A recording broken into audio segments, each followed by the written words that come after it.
The thought parasites whisper that equality between masculine and feminine threatens the natural order.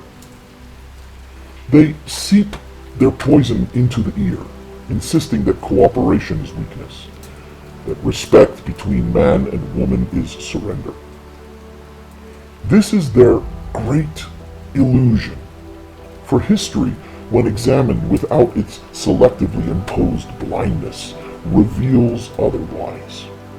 Domination never leads to civilizations enduring. All cultures that thrived know the wisdom of balance. In the kingdoms of old, where sages studied the patterns of heaven and earth, they taught that yin and yang were not rivals, but complements. Neither could exist alone, and when torn apart, chaos ensued. The same is true of men and women. When they walk together as partners, the soil grows rich, the arts bloom, and the state prospers. When one is made to bow beneath the other, resentment festers, generations fracture, and decay spreads unseen until the whole structure collapses. The thought parasites sell the domination principle to you by forcing you to relive the pain of your failed relationships. They then comfort you with the lie that your failings as a man are the direct result of failed relationships of the past.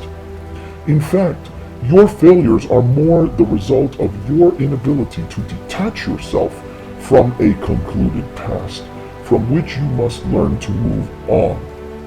Not all women you meet will be good, and they will hurt you.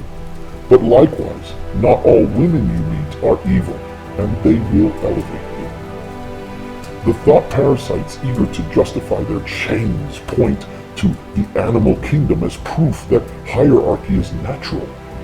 Yet even there, their deception falters. For among wolves, strength does not lie in the lone male, but in the pack, where females guide the hunt and guard the young. Among elephants, it is the matriarch who carries memory, preserving the tribe through drought and famine. To highlight only the lion's roar while ignoring the lioness's hunt is no truth.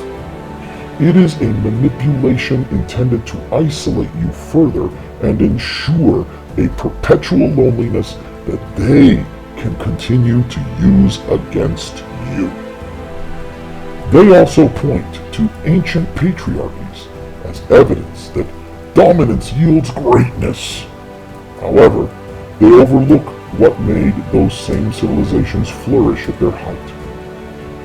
Respect between the genders and mutual recognition of value. In Egypt, queens reigned beside kings as embodiments of Ma'at, the balance of order. In early Taoist and Buddhist thought, the feminine was never a sign of weakness, but rather wisdom, receptive, enduring, and life-giving. In Confucian households, harmony between husband and wife was highly valued as the foundation of social order.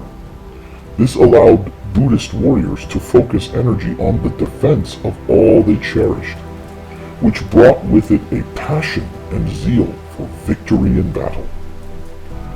A man alone, emotionally empty, enraged by the feminine counterbalance to his aggression, is drifting aimlessly through time, achieving nothing of value, and leaving in his wake only a legacy of pain and chaos. We are all portions, never the whole. The masculine without the balance of the feminine is abhorrent, broken, and lost.